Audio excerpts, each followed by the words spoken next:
Hey everybody, Jeff Simon here for SocialFlight. Today we're going to work on putting this edge cap material onto this cabin lip so we can start preparing for the rest of the canopy that goes on the canopy mechanism. This has to be done before we do the final covering in the front of the plane. So this is done with a very soft aluminum that's in a U shape. Again, it's completely untreated aluminum, which is really soft. I've got a little extra than of the length than I will need to make it all the way to the front.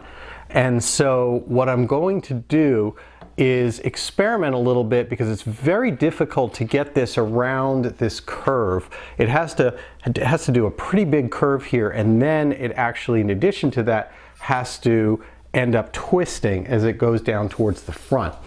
And so I'm going to experiment a little bit with heat and see whether that helps, just for a little experiment at the end of it. I'll use some oven mitts here and a torch, and I'm just going to see whether making it hot, a little hot, helps it do this bend, because people have certainly reported that it's difficult to do. I'm also going to be using a regular kind of rolling pin to try to get it to fit around. So we'll use a bunch of techniques and really experiment. There's no special thing, one thing that works for this, but we'll see where it goes. Let's get to work.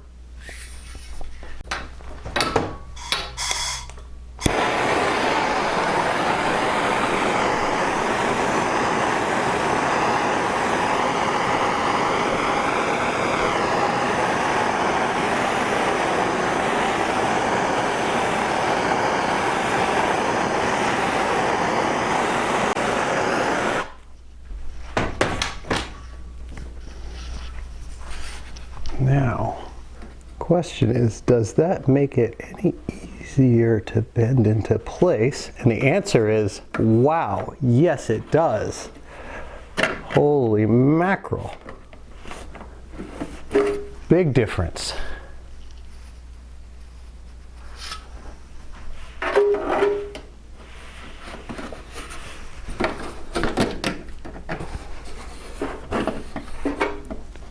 Big difference.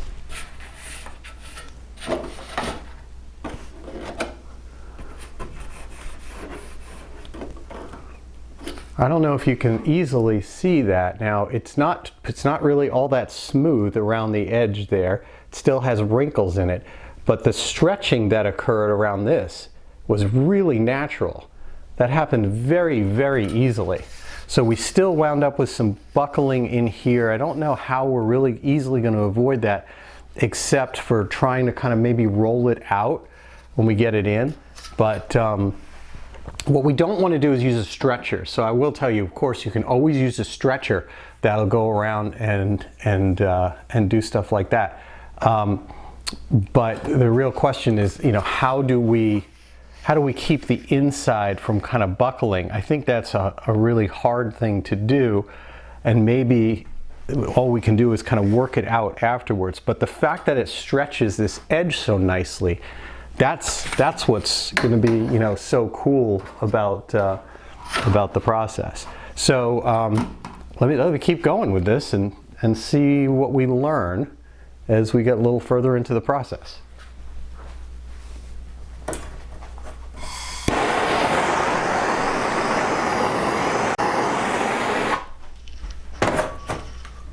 Okay.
That's actually looking pretty good.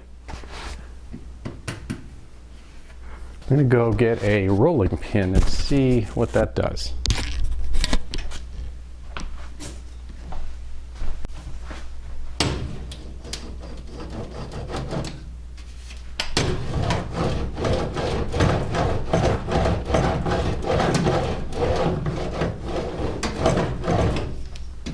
Wow. May seem strange to go into the kitchen to get your tools for that, but let me tell you, that actually came out really well.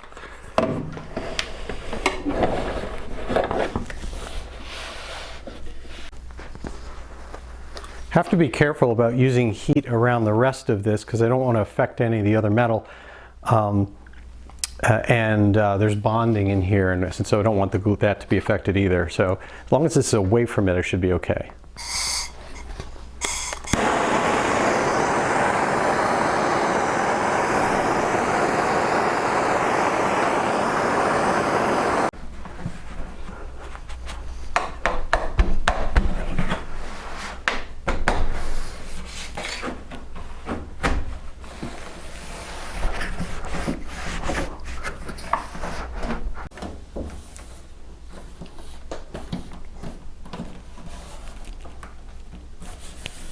And there you have it.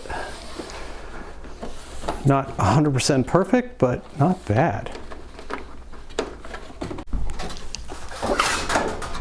So next, this other cockpit, inner cockpit one. Now that's already attached on the other side, riveted at the bottom. But this goes on.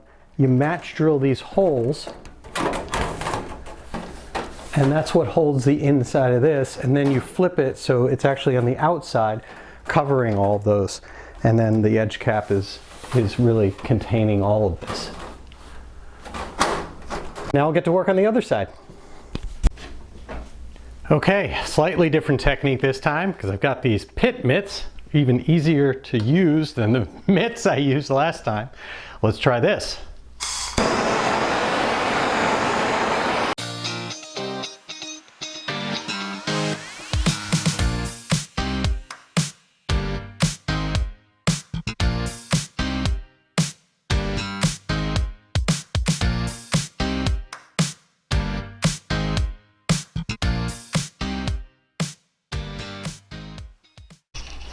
I'll tell you one secret about working on an airplane. You always get one side nicer than the other because you practice, you get it right, and then you do the other side.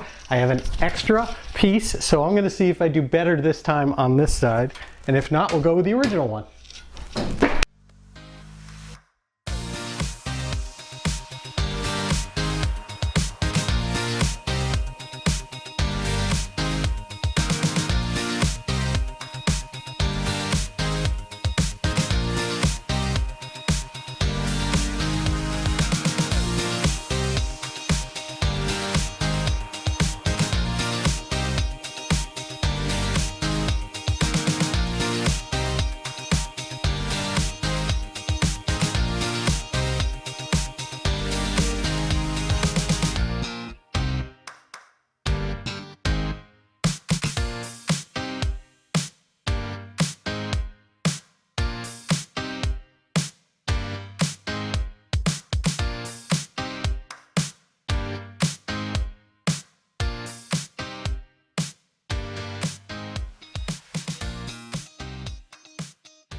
Okay, so a couple things that I would do differently next time and that I'm going to try to fix at this stage of the build. So one of them is I didn't realize how soft that aluminum actually is that goes and does this edge cap on the cockpit. It's really soft, like you can put a fingernail and make a dent that'll never come out really easily in it. And so because of that, it was really showing what was happening underneath it. So I would certainly have done a better job countersinking and smoothing and everything like that. What I'm going to do is try to make up for that now. So I've sanded down where all the protrusions were for where the countersinking was in this. part. And then I'm actually going to go and put some aviation Bondo on and just really smooth it out.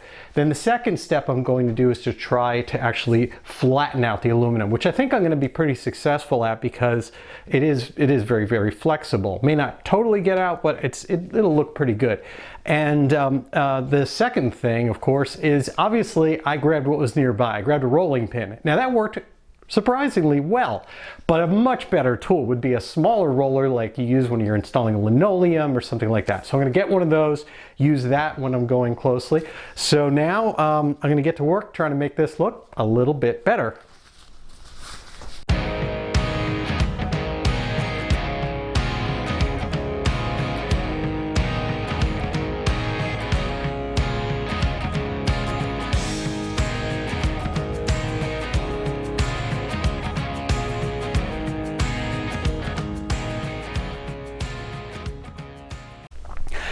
All right, so now we have the right tool. Obviously it's a little bit goofy that I was using a rolling pin, but it worked. It actually helped quite a bit, and I was finally able to get out and go to one of the big box stores and get this. This is for like linoleum flooring. It's a seam tool, heavy, rounded edge, super smooth, and has a ball bearing on it. So it's really good, but actually you got to be really careful with this when using it around these pieces that we have, because again, this cap that we have in place here is very, very soft. I mean, this is like you working on a pie plate. And if you push too hard, even with this, it'll actually start to flatten out and stretch and thin the aluminum, and that's a problem in itself. So I'm going to use a piece that I have of a rounded 1/2-inch square bar, so it's square with rounded corners on it, which is perfect, and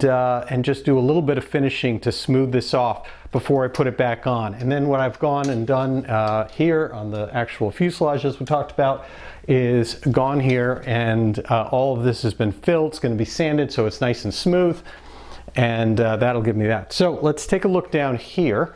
I'll show you this little section that I'm doing, and you can see that what I can do is put this bar over it and then look for areas that need a little bit of smoothing, and it doesn't take a lot of force, but I can go in and then fix those sections and go in and just run this over it, and it kind of smooths it out. It's not going to be perfect, but you know, this is an area that gets a lot of abuse in normal use, and so even if we made it perfect, as soon as people started going in and out of the plane and grabbing on this, or someone accidentally stepping on it, this is going to start to get dented up anyway.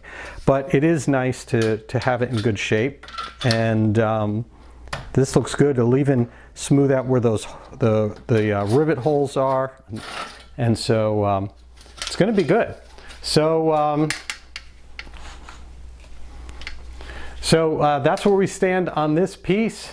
Two of these, really dynamic curve to it. If I zoom out here and you see what we're looking at, it's got a huge curve considering it started straight, and it twists as well because this goes from that orientation, actually this is that side, from that orientation all the way to level. So it follows this curve all the way back, and then as you can see it turns, and it goes that way. So pretty dramatic piece, and kind of fun to just work with your hands like this. I really like it. I just wish I had 50 of these practice ones so I could come out with one that I was truly happy with, because you just have to keep practicing and practicing, and you mess up on one, and but unfortunately I don't have 50 of them. So we'll wait for this to dry and sand it off and then get these mounted.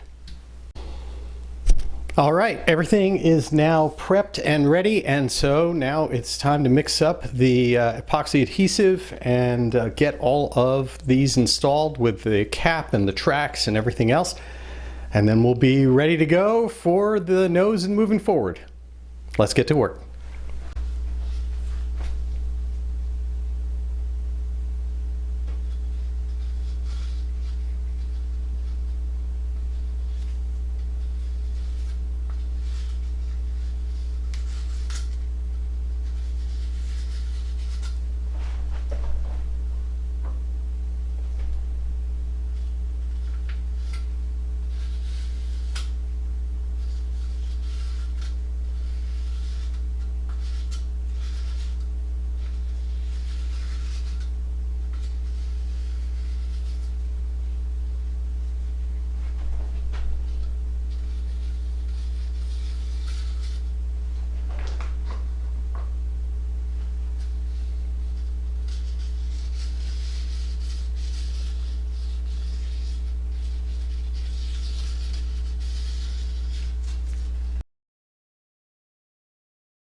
All right, well, there you go. Some sweat, some stress, and a whole lot of clamps. And the canopy rails are in place, and the canopy edge cap, and all this stuff that is now going to dry, and then we'll be able to check it out after it dries. Wait, see you in a minute.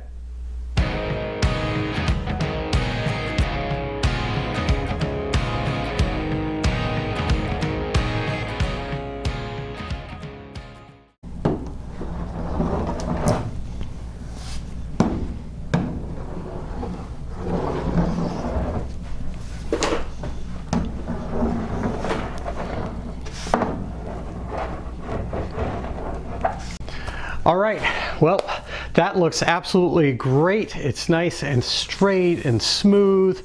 And now we've got our edge cap in place, we've got our tracks in place, and now it's time to work forward on the nose and the windshield, which we're gonna do next time.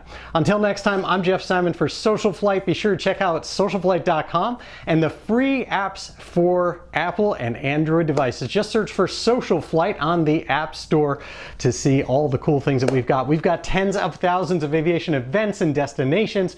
Our Fly to Win Challenge, where you can win prizes. There's just so much in there, including our FAA education program. You just click on the FAA credits tab. That'll bring you to courses where you can get wings credits, you can get your AMT credits for if you happen to be a mechanic, and even get your IA renewal education done online. It's all at socialflight.com, and of course, every Tuesday evening, socialflightlive.com with some amazing guests that we have on that show.